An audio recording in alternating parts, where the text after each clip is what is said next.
It's going to be absolute insanity at the U.S. southern border next week.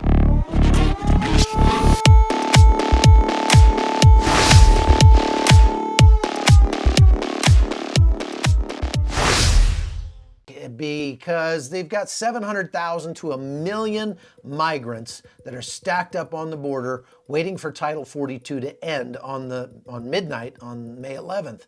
It's going to be insane. So I'm heading down to the border to El Paso, and I'm going to be reporting from down there, so stay tuned for some of that. We are seeing a massive, massive change in the number of migrants that are coming. These people understand that they've got like 2 years to get into the United States, and that right now they're being allowed in. The messaging from the Biden administration is just so encouraging to them. The Biden administration thinks that it's trying to discourage people, but if you listen to what they say, Joe Biden says that they're trying to facilitate, they're trying to promote, they're trying to make it easier for migrants to get in.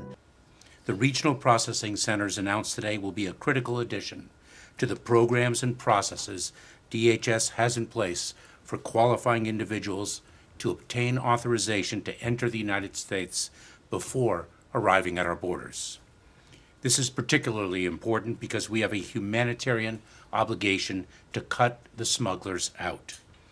Right now, the cartels make a lot of money, which they use for drug trafficking as well.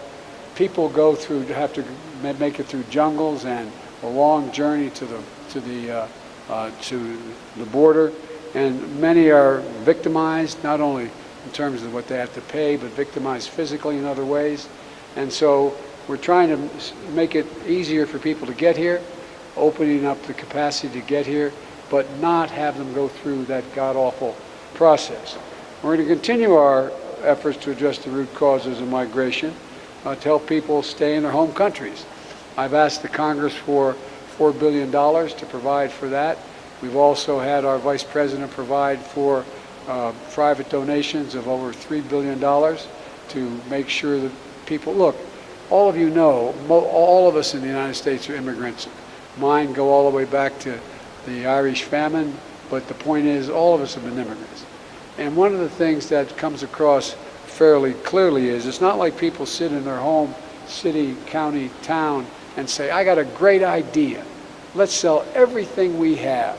Give it to a coyote, go through some jungles and a long path up to the United States, smuggle us across the border, drop us in a desert, and won't that be fun in a country we don't even speak the language? We can do more than merely just make legal immigration more streamlined. And not have to go through the Darien Gap, not have to face the cartels. So they're opening up these centers in Nicaragua and in Nicaragua, Guatemala, and in Colombia to pre-process people and then fly them directly into the interior of the United States. This is a major development, and it's not going to be good for the U.S. You're talking about literally, they could double the number of migrants that are coming in.